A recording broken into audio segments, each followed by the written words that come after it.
If you've struggled with stress, balance, or burnout, and simply feel discouraged or even defeated, and if you're ready to move from force to flow and enjoy ultimate Zen success in your career, health, or relationships, then the Zen Success Show is for you.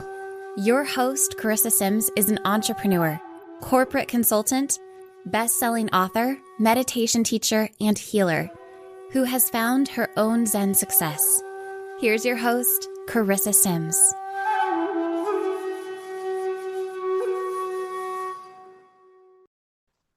Welcome to this week's episode of Zen Success. Today, I have the pleasure of speaking with Evelyn and Natalie Kelly. Hi. Oh, thank you So for having us. you're welcome. So happy to be with you both.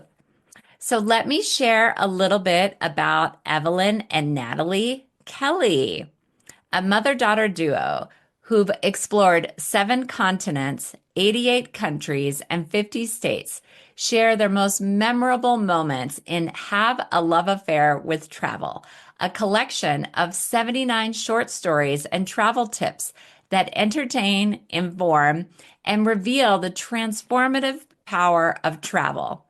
Evelyn, PhD, author of 22 books, and Natalie, a CEO and communications expert, deliver a travel book unlike any other.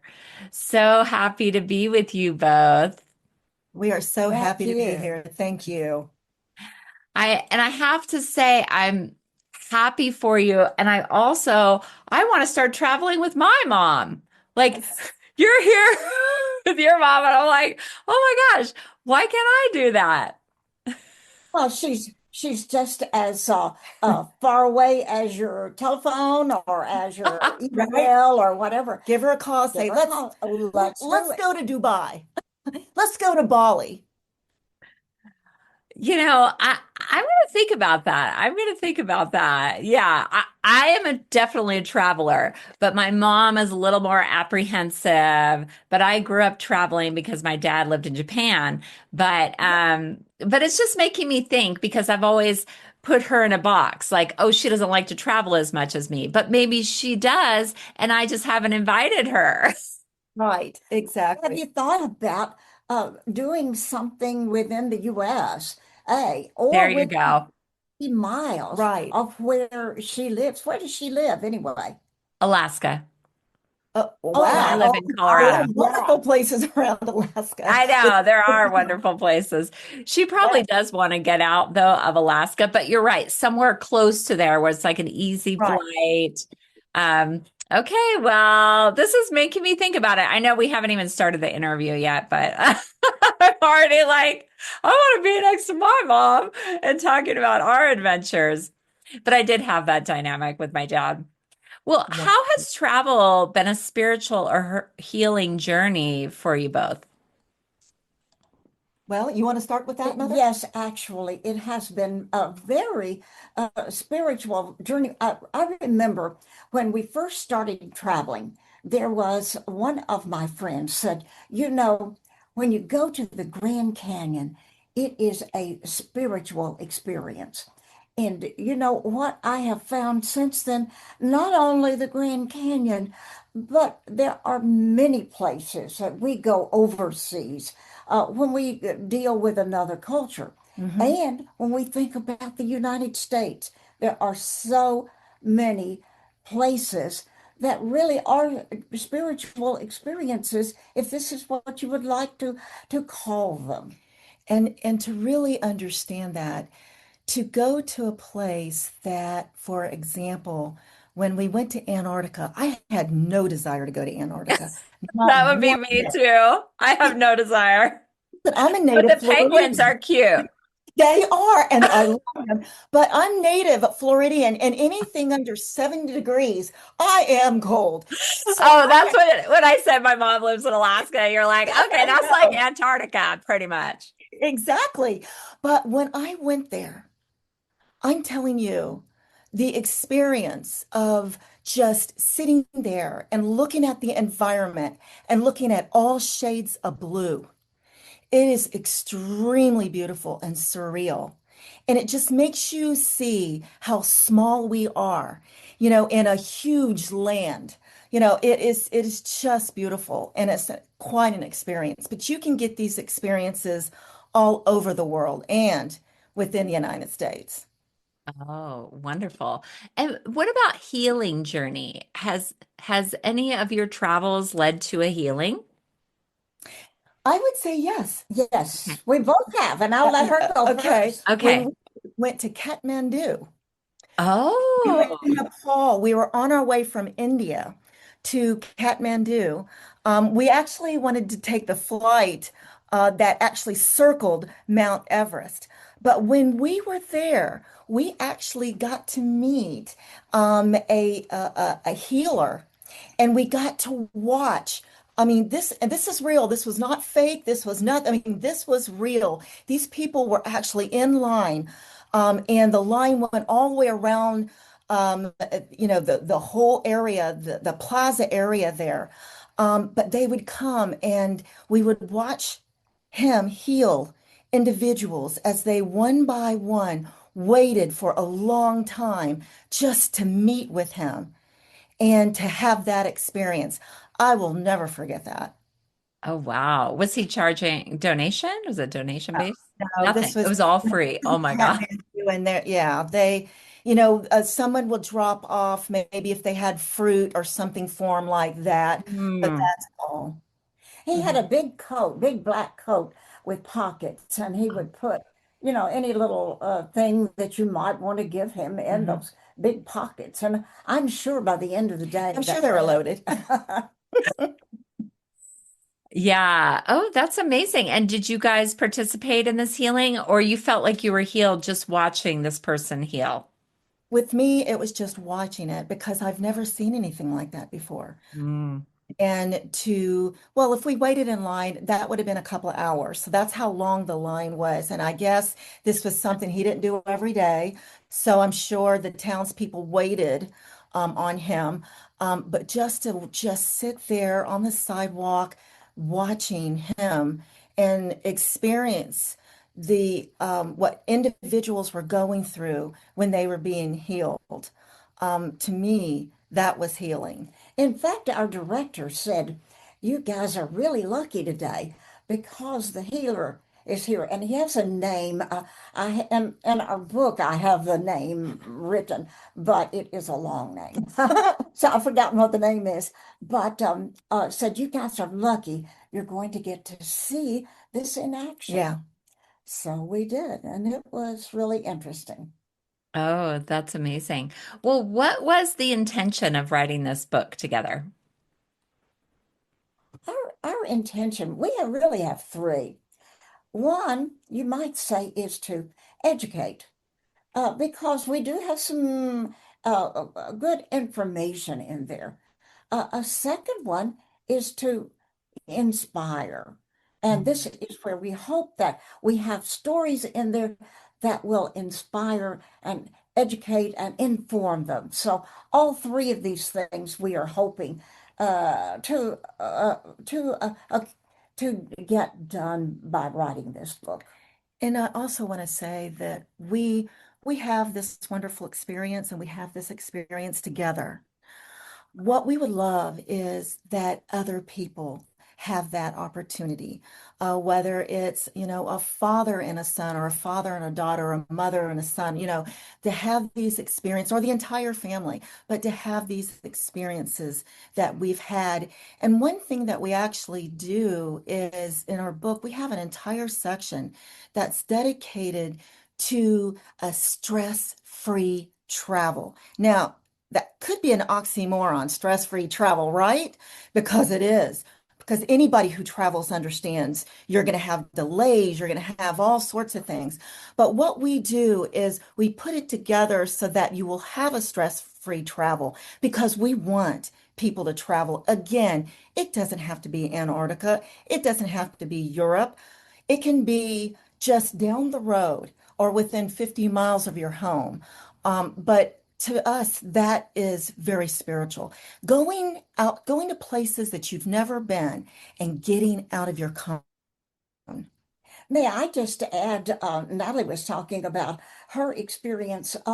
I also had one in Cambodia, Oh, in which uh, you remember in Cambodia, they had this ruler who decided he was going to kill all of the people that were that didn't agree with him. Mhm. But we had an opportunity to interview some of the people and survivors of their the killing survivors. fields, and it was very spiritual to think that these people had been chosen to live and to be able to share it with people. Yeah. And they shared it with us. Wow, what a blessing. Well, I remember that movie. Uh, Yes. yeah, The Killing Fields. That was But to intense. actually go there, And to Yeah. be there is yeah, a and whole nother level. where these individuals were jailed and tortured, and then to also see, what they would do, and then the individuals that survived all of that, and how they came back and they actually started opening up because a lot of them didn't. A lot of them, if they survived it, they didn't want to open up. But Mhm. for those that did open up and to be there when we were there and to be able to talk to them, and they still have that, they're learning English. I mean, and bless them to learn English for us to at least understand. But we had that wonderful Mm. opportunity to do that and to really understand what people have gone through. Mm. It's just something. Yeah, and I was wondering, could you both tune in to the energy of the land? Could you feel the heaviness of that aspect of the fields, or did other people talk about that lived there? Mhm. Well, Okay. Mother, just listen, when you go Uh, to a place like Cambodia or even Vietnam, to just feel, not only see, now, when you're looking, things have changed. Okay. A Yeah. lots of things have changed since then. But you still feel that energy. But you want me to tell you what I feel most? Is the love of the people that have kept moving forward from what happened years ago, decades ago. That was, especially when we talk about Vietnam, that was an awful time. And for the United States to come into an area, this was their home. This was their Yeah. home. And so they were defending their homes, but at the same time, these were our these were our family members, our loved ones going over there, being commissioned to go over there, and what they went through, and to see what they went through, the torture. You know, the Vietnamese, they were actually willing to show us what they actually did to our Americans. That was hard. That was hard for me to see because I know people. I know friends. I have friends who went to Vietnam. Mm, Um, so what they went through, but they were willing to do that to show this so that it will never happen again. And that was the spiritually part of what I felt mhm. when going over to Cambodia and Vietnam to see what people went through, what Americans went through, and what they went through, what their country went through. And now they have moved forward. So, for example, they showed us these tunnels, and maybe you Mhm. didn't know this, but the Viet Cong would go in tunnels. They had these I tunnels. did know I that. It's did so know. amazing, though, and it's good to share with our audience. 125 miles of tunnels that were under the ground.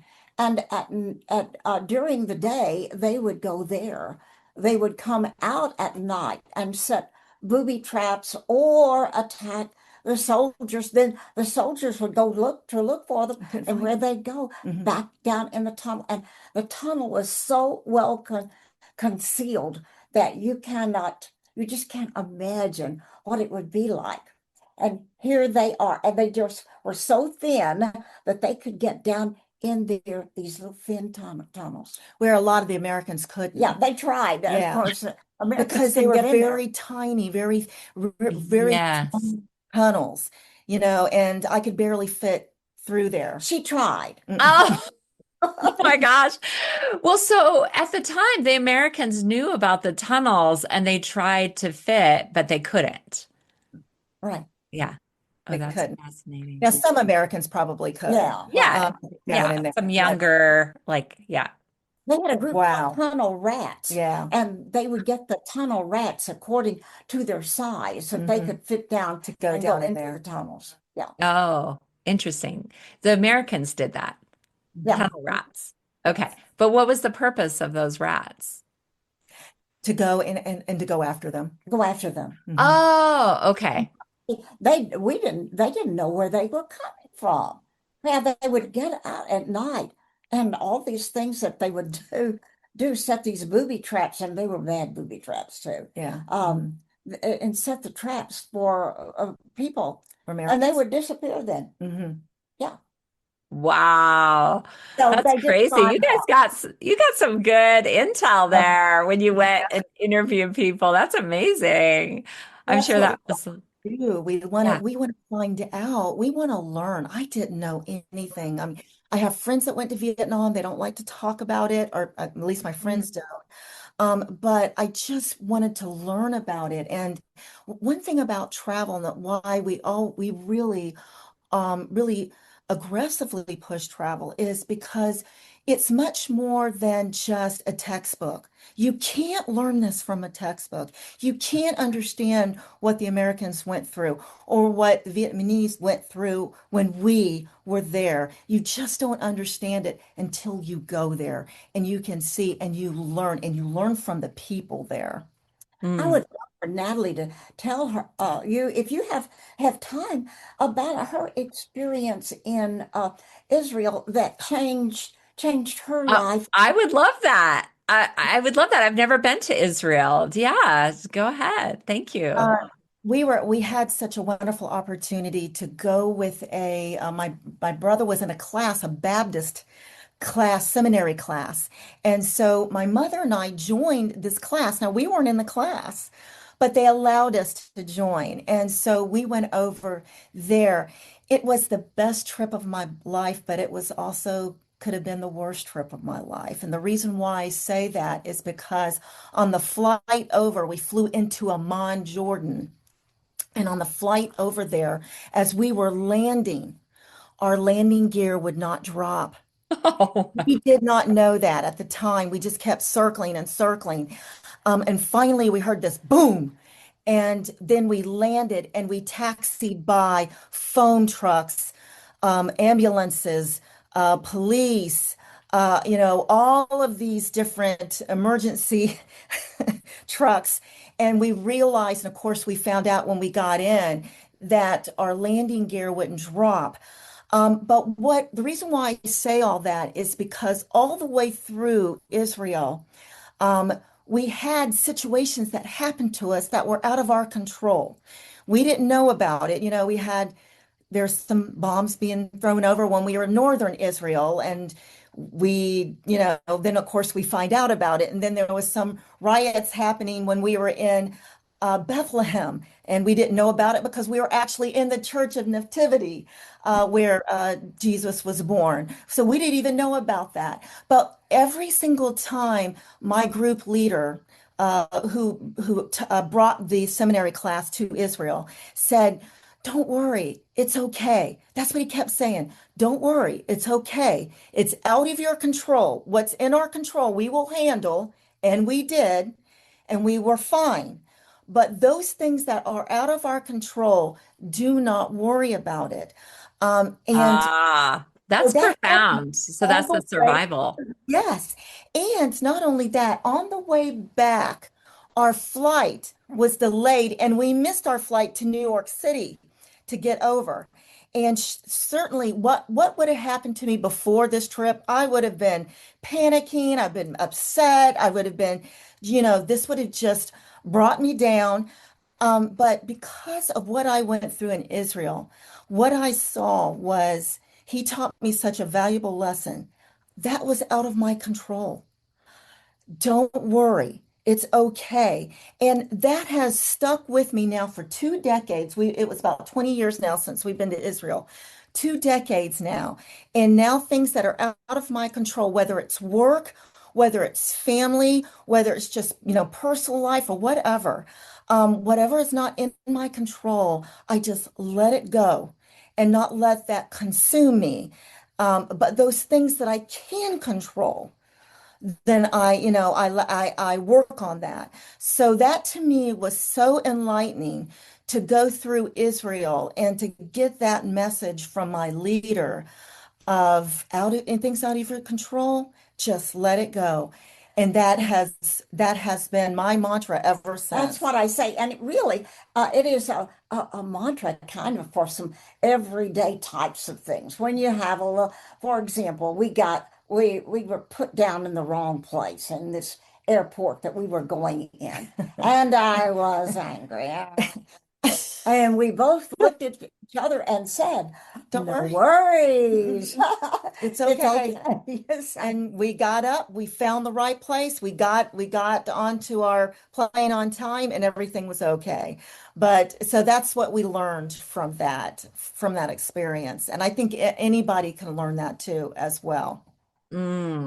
Yeah, that's wonderful and really applicable to all things in life that you can only control yourself, your reaction to it, your state, your well-being, state of mind. It's Yes. beautiful.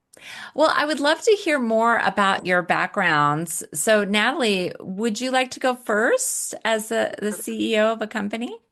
Yes, I'm a CEO of a statewide organization that oversees Florida's behavioral health safety net system. So my world is behavioral health, whether it's mental wellness, whether it's recovery from substance use, whether it's prevention from suicide or any other sorts of addictions.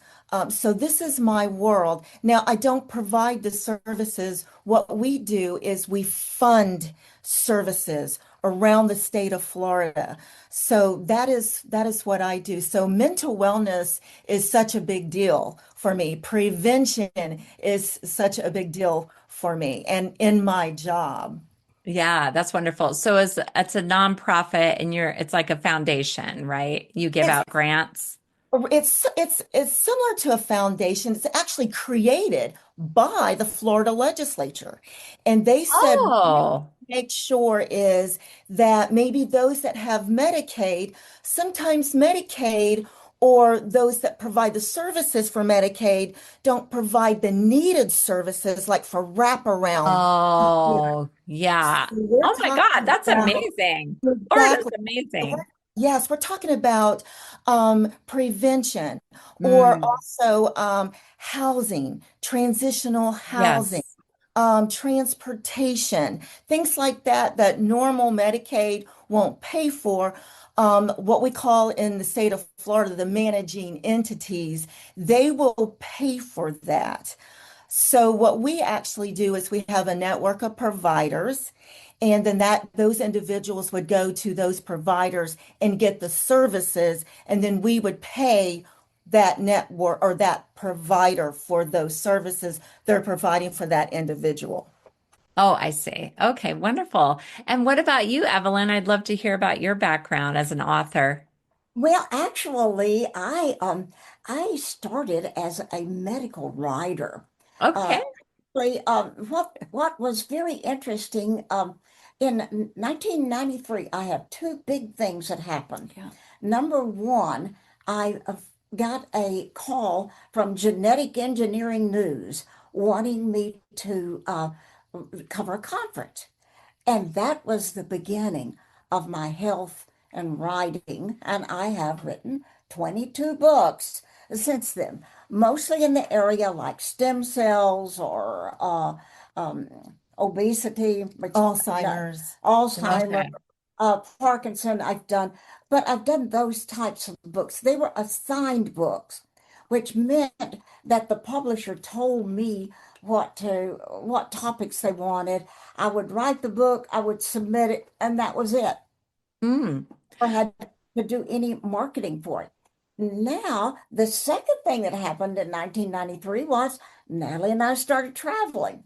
Mhm. Okay. And then that has led to this one book that we have written and that we are working on right now. This right now is kind of my all-encompassing thing is travel. And we're doing a new one on have a love affair with the USA. Oh, wonderful. Well, I'm excited for that one to come out too. That's amazing. Well, did you have a technical background or a medical background to write these medical books? I had a background in microbiology as an Microbiology. Okay. undergraduate, but remember when genetics was very, very young, they did not know much about it. So I was able to grow up with it and to know about genetic disorders and so forth. And I found now it's getting so complex that I'd rather write about travel. It's getting, I'm sure it's very sophisticated and there's a lot of innovation, right, coming out and discoveries. But that's fascinating. Well, so back to your experiences, your travel experiences, and have there been moments when you think you've been guided by something greater? Yes, and I'll tell you what it is. So to talk about that one year that Mother's been talking about, 1993. We all have years that we can always go back to, right? There's certain years.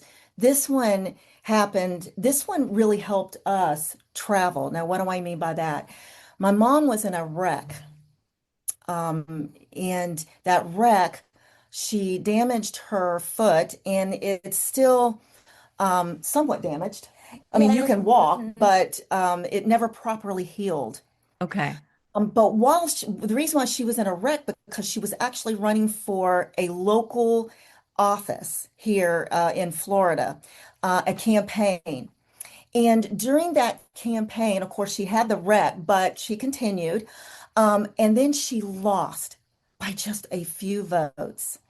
Wow. And that loss of a wreck and of a loss of a campaign was that catalyst that brought us to travel. We have never, I'm not even sure if I even traveled out of the state of Florida, maybe once.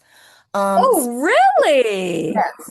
And because of that downfall, we call loser because we lost. We lost the campaign A because loser, but we were winners. but we were winners because that's Right. when my father said, why don't you two go and travel? Get over this. We've lost, get over it. You guys travel. And so that was the first time we took a trip overseas. And on the way back, it was 3 weeks. It was a tough one. It was a tough, long trip. But on the way back, we realized we got the bug. We got the travel bug.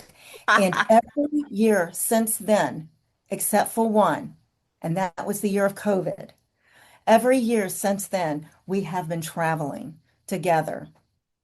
Oh my This gosh. That's 5 times. amazing. It What is. was that, Evelyn? 5 times this year.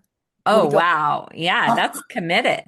Mhm. So, what does having a love affair with life mean to you? Do you want to start, Natalie? Oh, certainly. Passion. Passion. Now, as you see when I talk, you can see the passion I have, the passion for travel, but it's the passion for life. Because to me, to go and experience other people's cultures, other people's lives, the way they live, we see people, I see people as the same as me. Everybody wants the same things. We want a house over our heads. We want a family. We want food. We can see the same people here in the United States want the same as they do in Russia or Mm. China or Vietnam. But then you go and you see the different cultures and you see the way they live. And you get to see that not everybody lives like us. Not everybody believes the same things. We may have different religions. We may have different skin color. We may have different beliefs, but we're humans. that's how small we are. You know what I mean? And to go and see what other people are like. We want that we have the same desires of the basic needs, but then to understand their religions, their cultures, to me, that is so spiritual. And you see the passion I have for that? To me, that is life. That is living. Living in just a house, not going out of it, not getting out of my comfort zone. I know some people, that's what they want to do. I understand that. I really do. But once you get out of your comfort zone, you're going to see why I have this passion to travel and to live. And see, this passion now is a calling. Yes. What And we I just wanted to say before you get started, Evelyn, that you've been there. So you know you have compassion. You have been like not traveling and not exploring and not thinking about that. But do you have children? Are you married, Natalie? Um, okay, mother has four. Yeah, I have four. Or yeah. But Four. what about you, Natalie? Are you Yeah. I know I do not have any children, and I am not okay? married, but I do have two dogs, and they are my babies. Oh, yes. Okay, wonderful. Okay, now it's your turn, Evelyn. Yeah, go ahead. I was just going to say that my passion is this. I am 90, and by the time I am 100, we have traveled now to 89 We're now countries. 89 Yeah, we've countries, added one just since recently. then. Yeah, recently. Okay, what one was that? Dominican Dominican Republic. Yeah, Republic. Oh, but we have traveled 89 countries. By the time I'm 100, I want to go to 100 countries. yay! So that is my passion right now. So we're Oh my doing gosh, you got to get everything. on the Today Show for that or Good Morning America for that one. That would be amazing, right? Well, I'm it really, putting that. it really is for someone right now being 90 years old. And she's the one calling me saying, Natalie, there's a great trip to Bali and back to Bangkok and Singapore. You want to go? And I'm like, let's go. When is it? And What does Natalie, your work think about this, Natalie? Is this Well, I've been, listen to this one. okay? Listen to this one. Okay, go ahead. 5 stands. yes, we really want to go to the five stands, Uzbekistan, and I can't even remember all the other stands. Kazakhstan or Mhm. something like that. All of the stands, 5 stands. It's along the Silk Road. But my work, see, I work all the time. I Oh, mean, okay. You work really I hard. work 12 hours a day. And when Oh, the legislature is back in session, when they're back in Tallahassee, I work a lot more hours. So I do accumulate a lot of hours. But you know what I do, I never get sick. So I don't take any sick days off. But what I do is I am allowed, at least 3 weeks to travel. So that's what I take full advantage of those 3 weeks. amazing. Okay, so did we get to the question? Did you answer the question, Evelyn? What does having a love affair with life mean to you? Having a love affair with life means that you have a calling. And Mm. mentioned before, this calling is so that we can share with others our our passion and what we have learned, our share with them our perspective, that they may see it too. Because when you go out and talk with people in the world, many of them don't see things like we see them. Yeah. They assume that everybody lives like we do in the US. But when you go overseas, you realize not everybody does the same thing you do. Not everybody believes the same thing you believe. Not everybody thinks the same way that you think. And it gives you an opportunity to realize and to help people around you understand that not everybody lives like they do. But I also want to say this. Yes, not everybody lives like we do, and we are very blessed in the United States to have this country. Yes, do we have many faults? Of course we do. But We don't have to get into that. no, That's another show. we all, yeah, that's a whole nother couple shows.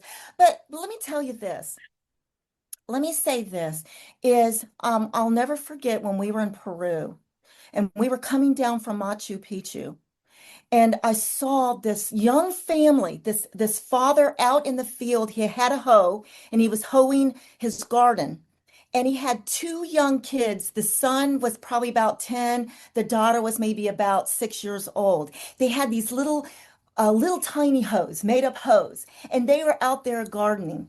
And the lady in front of me that was sitting on the seat in front of me, she just went through a divorce. She was very pretentious. She was wearing Chanel in Peru. You don't wear Chanel in Peru. She was wearing her Chanel in Peru, and she looked over there and she said, "Oh, how sad. Look at those poor little kids. Look, they don't even have any money whatsoever." And you know what I thought? Those kids were actually having fun. They were throwing dirt bombs at each other Yeah, just they because were of happy. money that we have does not mean they're not happy. Because I Hmm. can tell you, they were a lot happier than she. Oh, yeah. So But you didn't tell her that, right? did I say anything to I her? don't know if they're not. I wasn't around on that I one. You think got I hit by did. your Chanel bag with a Chanel bag. Yeah, that would hurt. But maybe I didn't say anything, but I certainly thought it. Yeah, she might have gotten the psychic vibes, about it. But yeah, I Yeah, understand because you are a kind person yeah, and have compassion. yeah. Well, it's so funny because I was talking about this just yesterday with a friend because I've also traveled to a lot of different countries because my dad lived in Japan when I was a teenager. So I've just been all over the world. And I think being exposed to those third world countries makes me realize what you were just saying about joy, about happiness, that it doesn't come from material things. It comes from your soul and inside and actually experiencing that. You see, the kids are happier than a lot of the kids that are here in the US because they're so enmeshed in electronics. I think being out in nature brings more happiness than the Yeah. electronics. Very much so. We totally agree with you on that. And if we ever, we talk about with groups about maybe traveling with families and traveling with your children. One thing you should do is, I'm not saying take it away completely, but I do. make sure they're away from their screens to Yeah. see, not hear, not see this, but to see, the nature and the environment that they're in. That is a must. That is a Yeah. must. Mhm. Yeah, that's wonderful advice. That's so amazing. So, how do you stay connected to your values while exploring new places? Do you want to start with that, Evelyn? Yes, we really are both very strong women, as you can see, Independent. and independent, and we stick with our values. When I mean, basically, we agree on a lot of let's say of philosophy, of theology. We would basically agree. So actually, we do not have any issues because we accept other people too, that they have their beliefs too. Right. Oh, They have a beautiful. right to that. And so we are able to keep our own beliefs, our own, but we do not try to proselytize No, them or change or anybody. It's change not. them. Mm-mm. That is not our job to do. Our job is to appreciate them and understand them. And to learn and Mm. to really learn. That's one reason why I love when you do travel, especially to like the Far East. I'm very, I don't know very much about that. So when I get an opportunity to travel, I really want to learn that. I want to learn, what makes them tick. What gets them excited? What is their passion? And to really see that, but to really understand. I wasn't raised, meditating or anything like that, but to go over there. Now, you don't have to go very far to see that because it happened. You have places right here, right? Just down the road. It doesn't matter. But to really learn why. why that's done, why is that so spiritual, why that works so well. Why does it really ground yourself or really get to become, the inside, to become just that one with yourself? That's what I love learning. And it's something that even if you weren't raised with that, doesn't mean that you can't go over and understand and learn and maybe want to be a part of that one day. So Yeah, beautiful. Well, have you gotten closer since you've traveled together? I would say definitely. But see, we're always very close. Mm, I do live in another city. Well, okay. some of the times. I do live in Tallahassee, but I'm here a lot. Since my dad passed away, I like to stay here with my mother. But I will say we probably have gotten a lot closer traveling. The thing about it is when you travel, and if you travel with somebody, you better enjoy the company of that somebody. Because if you don't, you will not enjoy your visit. And we do. And she likes different things that I like. Like she's an early morning person. She likes getting up early. I'm a late night person. I like working till late night. She likes to jot. She likes to journal. That's where we got a lot of information from our book because she journals all the time. I'm the opposite. I like taking photos. So that's how you got the photos from our book. So Oh, I got it. take photos. So what she likes different things that I like, and it actually works so well together. So it's a blessing. Would you like to know a real down to earth concrete thing? We Yeah. were in Prague, and this we were going to an opera. We both had tickets to go to the opera, to the Prague Opera, and see Verdi's Nabucco. So I went in, and Natalie went in, and Natalie wasn't too happy. Mm-mm. She didn't like Natalie. She didn't like Well, it was Verdi. Italian and I didn't understand a single thing. No, they did it in both in Czech and Oh, in Italian. uh-huh. So Natalie went outside, and there were some guys out there talking about College football. college football. So she joined them So on I yeah. can the. relate. So we both understood though. So I heard about college football, and she heard about Nabucco. So the moral of the story is make sure you enjoy the person you go with when you travel, but at the same time, you don't have to do the exact same things. As long Mm. as you accept that's what she likes and this is what I like, we could do all sorts of things. I could go off. She would go off and do museum things. And I do like museums too. I do love that. But sometimes I would go off with the tour guide and go to, a bar or something like that. So I would get that enrichment and mother would get her enrichment. Oh, that's amazing. Well, Evelyn, what's one message about living a full and meaningful life you'd like to share? I would like to say, and this is a lesson we learned from Vietnam: look forward, never backwards. And that is it. Always have a goal and keep working with a goal. So just because I am 90 doesn't mean that I don't have goals, because I do. And sometimes I say, oh my, are we going to make it? Are we going to make this goal? We're going to But make it. Natalie will say, yes, we're going to do it. We are going to Yeah, make it. Hmm. that was Um, it. Amazing. Okay. And what about you, Natalie? Do you have one message about I do. living? Good. I do. And it is just go. Now, those two words, and I know that people like just go. Yes, I have so many people that come to me and say, I don't even know where to start, and I just get Yeah. wrapped up in this, and then I don't even go.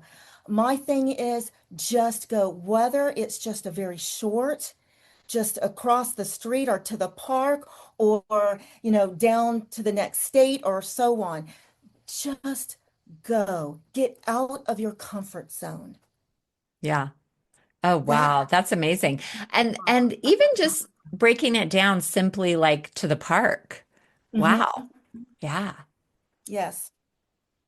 To the Mm, park, to the local museum, if that's what you enjoy doing, just things just to get you out of your comfort zone. We get so wrapped up into our daily lives and and we get those little barriers and we don't want to go beyond that. But once you go beyond that, you're going to see something totally different that brings you, that centers you, and that's what I love doing is just whether it's walking out way down the field. My mom lives on a lot of land, and sometimes I'm just constantly working all day long, constantly working. And sometimes I just have to get up and walk out and walk down the field, through the field. And it just relaxes me and it gets me going. And so that's why I say just go, get out of your comfort zone. yeah, that's wonderful. And I was wondering, Evelyn, could you share a piece of advice about reducing stress while traveling? Yeah. Reducing stress, the big thing I would say is what Natalie said. Hey, it's going to be okay.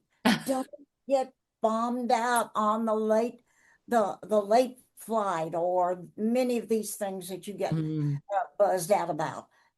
But just say that's okay. Let's go. It's going to be okay. And mm, this is one thing that I think that we have learned from travel too. mm, yeah. And what about you, Natalie? Do you have any tips for reducing stress? Yes, I do. Mine is just to get myself centered, to get away from everything, and to have my dogs with me. To me, with me and my dogs, and just walking out, walking away from everything that I'm doing, my job, and life. That really, to me, reduces stress. And by the time I'm finished with that and I come back in, I'm okay. Yeah. I'm And if you're okay. traveling and not with your dogs, you can still do that, right? Oh, yes. Think about your dogs. Right. Oh, yes. You And can there's bring so, them into your field. Yeah. yes, exactly. There's so many different things, but I think a lot of people, what you can do is, and a lot of people do this is to bring the headphones and to bring music that whether it relaxes you. Sometimes I'll bring certain aromas that relax me because I have these little things that I can spray, and that helps me, like especially on a flight. Oh, Especially, yeah. That's a great idea. yeah. Like a aromatherapy, like lavender or something. Well, actually, that's what it is lavender. Oh, it is Well, lavender. what Okay. I do is I will take my ear pods, I'll put those in, and I just make it when I fly. A lot of people get really stressed out on flying, especially now because we're hearing a lot of things happening. And so my thing is this.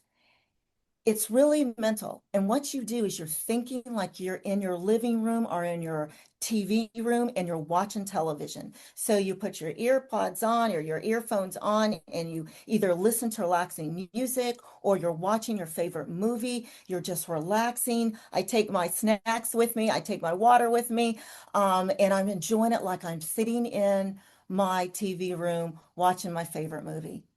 That's how I Mm. relax when I travel, Mm. when I fly. Oh, that's wonderful. And it's interesting because I've traveled. My parents were divorced when I was 3, and they put me on a plane when I was 4. I've been traveling by myself. Wow. Yeah, and I'm 52 now.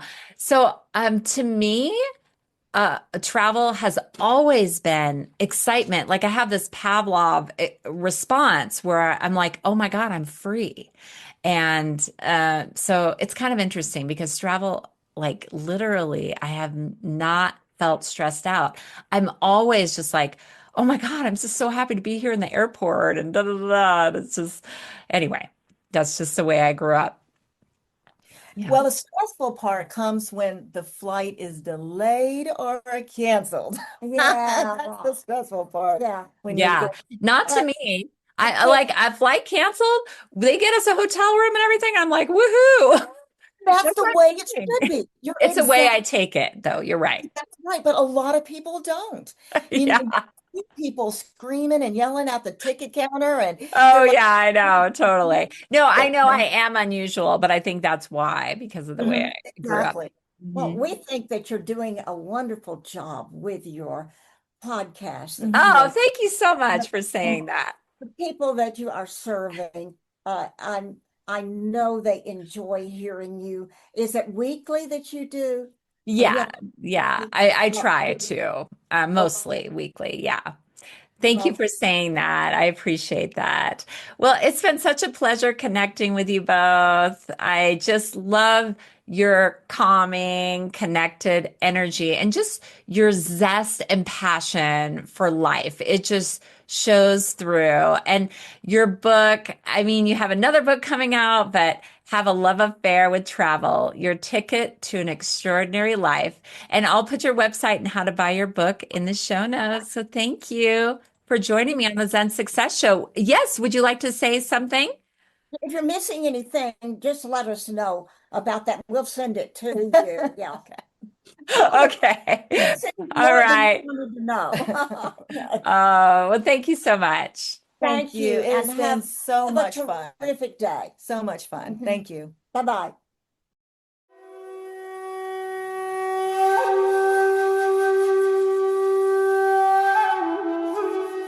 That's it for today's episode of Zen Success.